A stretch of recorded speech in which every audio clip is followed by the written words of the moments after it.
معزز حضرات کرام، قرآن مجید فرقان حمید کو پڑھنے اور پڑھانے اور سیکھنے اور سکھانے سے متعلق ایک بہت ہی پیاری حدیث مبارکہ سبحان اللہ طبرانی میں اس کو نقل کیا گیا ہے، اور سیدنا عبداللہ ابن مسعود رضی اللہ تعالی عنہ اس حدیث مبارکہ کے راوی ہیں۔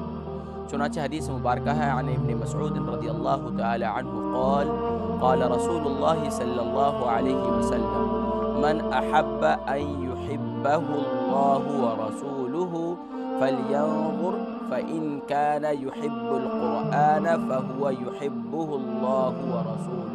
سبحان اللہ سبحان اللہ۔ حضرین کرام، اس حدیث مبارکہ کے اندر سیدنا عبداللہ ابن مسعود رضی اللہ تعالی عنہ سے یہ حدیث مبارکہ روایت کی گئی ہے اور نقل کی گئی ہے کہ پیارے کریم آقا صلی اللہ علیہ وسلم نے ارشاد فرمایا ہے کہ جو شخص یہ معلوم کرنا چاہے کہ آیا کہ اللہ اور اس کے رسول صلی اللہ علیہ وسلم اور اس کے حبیب صلی اللہ علیہ وسلم اس سے محبت کیا حقیقتاً اللہ اور اس کے رسول صلی اللہ علیہ وسلم کو اس سے محبت ہے، تو وہ غور کرے۔ اگر اس کو قرآن سے محبت ہے تو یقین کر لے اللہ اور اس کے رسول صلی اللہ علیہ وسلم کو بلا شبہ اس سے محبت ہے۔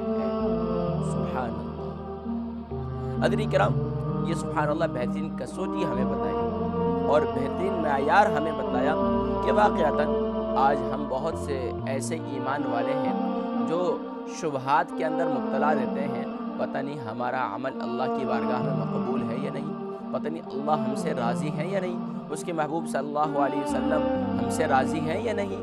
تو سبحان اللہ اس کا بہترین پیمانہ سبحان اللہ پیارے کریم آقا صلی اللہ علیہ وسلم نے ہمیں عطا کیا۔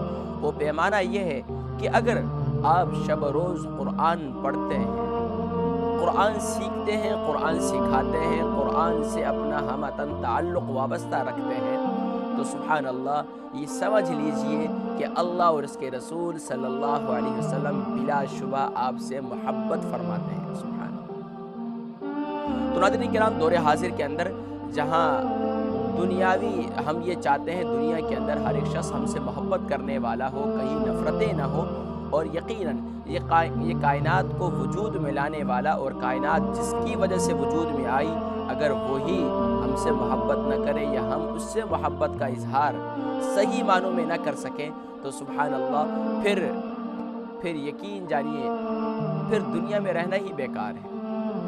جب کھائیں اسی کا اور گن اسی کا نہ گائیں، کلام اس کا نہ پڑھیں، نعمتیں اسی کی کھائیں، اور جس کے طفیل یہ نعمتیں میسر ہیں وہ نعمتیں ان کی شکر گزاری کا اظہار قرآن کی تلاوت سے نہ کریں، تو یقیناً بہت بڑی محرومی ہے، بہت بڑی محرومی ہے۔ تو کوشش کیا کریں شب و روز کے اندر ضرور قرآن سے اپنا تعلق مضبوط کیا کریں، کبھی کوشش کیا کریں قرآن کو ضرور کھول کے پڑھا کریں، قرآن کو پڑھا کریں۔ اگر قرآن پڑھنا نہیں آتا تو یقین جانیے میرے اس وقت مجھے ایک واقعہ یاد آ رہا ہے کہ سبحان اللہ ایک شخص تھا جس کا انتقال ہو چکا تھا۔ انتقال ہونے کے بعد تو اسے جب دفنایا گیا، دفنانے کے بعد سبحان اللہ اس کی قبر گلے گلزار ہو گئی، اور یہاں تک کہ قبر میں بہت اچھا معاملہ ہوا، کسی نے خواب میں دیکھا اس کے ساتھ قبر میں بہت اچھا معاملہ ہوا۔ پوچھا کیا وجہ ہے؟ کہا یہ قرآن کے صدقے۔ کہا تم نے تو قرآن ہی نہیں پڑھا تھا، یہ کیسے تمہارے قبر میں اتنی روشنی ہو چکی ہے، تمہاری بخشش و مغفرت کا ذریعہ قرآن کیسے بنا؟ تم نے تو قرآن پڑھا ہی نہیں تھا۔ کہنے لگے کہ میں قرآن تو پڑھنا نہیں جانتا تھا، لیکن محبت بہت تھی قرآن سے، لیکن روزانہ پابندی کے ساتھ قرآن کھولتا ضرور تھا۔ لوگوں کو دیکھتا کہ لوگ قرآن پڑھتے ہیں، اور اٹھا کر اسے پڑھتے چلے جاتے ہیں۔ مجھے یہ کیفیت ان کی مجھے بڑا رشک آتا تھا، اور میرا دل چاہتا تھا میں بھی قرآن کی تلاوت کروں، لیکن میں کوشش کرتا تھا، اس کے باوجود بھی قرآن کی تلاوت نہیں آتی، لیکن میں انگلی پھیرتا چلا جاتا، اور سبحان اللہ میں ان کی نقالی کرتا۔ اس نقالی کی وجہ سے اللہ تبارک و تعالیٰ نے میری بخشش و مغفرت فرما دی۔ ناظرین کرام، ایک نقل کرنے والا دنیا میں پاس ہو جاتا ہے تو سبحان اللہ ایک سبحان اللہ اللہ والوں کی نقالی کرنے والا بھی سبحان اللہ آخرت میں بھی پاس ہو جائے گا، یہ یقین ہے۔